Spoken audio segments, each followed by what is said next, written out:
So how does a tiny island with no natural resources, no water, and not even an army go from being a so-called third world nation to one of the wealthiest on Earth in a single generation?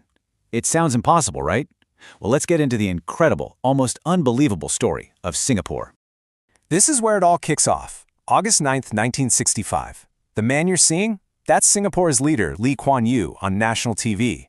And yeah, those are real tears. But he wasn't crying because he was happy. He was crying because he genuinely believed his country was doomed from the start. You see, the thing is, Singapore didn't fight some glorious war for independence. They didn't even choose to go it alone. The reality is way more dramatic. They were kicked out. Yeah, you heard that right, kicked out. After a really short and rocky merger, the Malaysian parliament basically just voted to expel Singapore from its federation. So boom, suddenly this tiny city is an independent nation completely against its will, all alone, and surrounded by neighbors who were, let's just say, not exactly friendly. And when I say they were vulnerable, I'm not exaggerating. I mean, they were staring down a list of problems that just looked, well, impossible to solve. It was literally a recipe for a failed state. Just take a look at this snapshot from 1965. No natural resources to sell, not enough fresh water to even drink, sky-high unemployment, absolutely no military to defend itself, and on top of all that, deep, deep racial tensions dividing the population. Oh, and the whole country's smaller than New York City. The deck wasn't just stacked against them, it felt like they were playing a game they were designed to lose.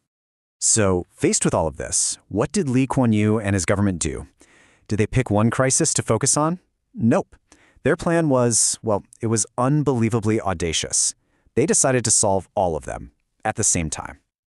Okay, first things first. Problem number one, an island with no water. This is as basic as it gets, right? How can you possibly build a nation if you depend on a neighbor you're not on great terms with, for the water you need to survive? Malaysia could have literally just turned off the tap. Game over. Their solution was just pure genius. They basically decided, okay, we're going to capture every single drop of rain that falls on this island. So they started building reservoirs everywhere. They engineered rooftops on buildings to act as giant water collectors, and they poured money into this futuristic tech at the time of desalination, literally turning salty seawater into fresh drinking water. All right, so they've got a plan for water. But what about jobs and economy? Back in the 60s, the standard playbook for a new developing country was protectionism. You close your borders to foreign companies and try to build up your own industries from scratch. Lee Kuan Yew looked at that and thought, for a tiny place like Singapore, that's suicide. So what did they do? The exact opposite. They threw the doors wide open. They decided to make Singapore the most attractive, most business-friendly place on the entire planet. That meant a zero-tolerance policy on corruption. It meant guaranteeing the rule of law, so companies knew their investments were safe. They kept taxes low. The goal was to become the one essential bridge between the West and the East. Okay, so you've got water and an economic plan. But what about the people? At independence, most Singaporeans were living in these overcrowded, totally unsanitary slums. It was a massive crisis for public health, for social stability. I mean, how are you supposed to build a modern, first-world economy if your workforce doesn't even have a decent, safe place to live? The government's solution here was an absolute masterstroke. They launched this huge public housing program.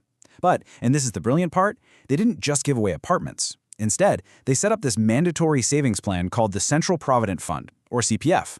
And workers could use their own forced savings to buy their government-built homes. Think about that. It created a nation of owners, giving every single citizen a real, tangible asset, a direct stake in the country's success. And did it work? Oh my gosh, did it work? It worked beyond anyone's wildest dreams. By the 1980s, get this, over 80% of Singaporeans lived in public housing that they owned. This one policy completely transformed a nation of people living in slums into a nation of homeowners. Suddenly, everyone had something to protect, something to build upon. Water, economy, housing, check, check, check. But what about security? Let's not forget, Singapore was this tiny little dot on the map, surrounded by much larger countries. They desperately needed a military just to guarantee they'd still be around tomorrow. Lee Kuan Yew's philosophy on this was brutally pragmatic. He knew they couldn't win a war with sheer numbers, so the strategy was, as he put it, we make ourselves poisonous to swallow. The idea was to make any potential invasion so incredibly costly, so painful for an attacker that nobody would even dare to try it.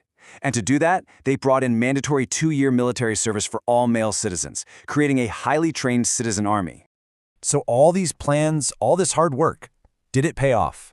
Well, the results just speak for themselves. This chart shows the explosive growth in GDP per capita in just 25 years. I mean, look at that jump from 1965 to 1990.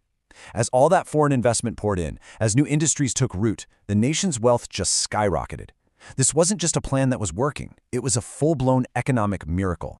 But, and there is a but, this phenomenal, unbelievable success came at a price.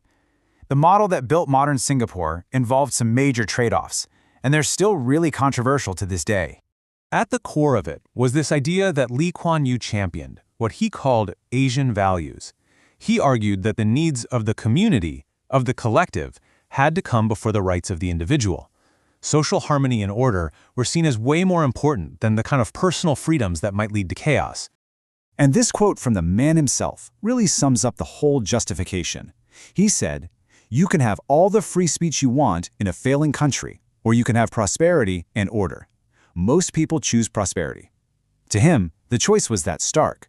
You could have a Western-style democracy with all its freedoms, but you risk total failure. Or you could have discipline and order, which he saw as the absolute bedrock for creating prosperity. And this vision of order wasn't just a suggestion, it was enforced with an iron fist. We're talking about really strict laws that governed everyday life. You've probably heard about the famous ban on chewing gum, all to keep the streets clean, or the massive fines for littering. But it went deeper than that. Vandalism could be punished by caning, and it also meant tight government control of the media and very sharp limits on any kind of political opposition. It was a society built on control.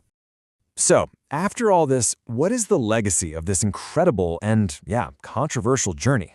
It's really a story about taking something that looked impossible and making it seem inevitable. I mean, think about the timeline.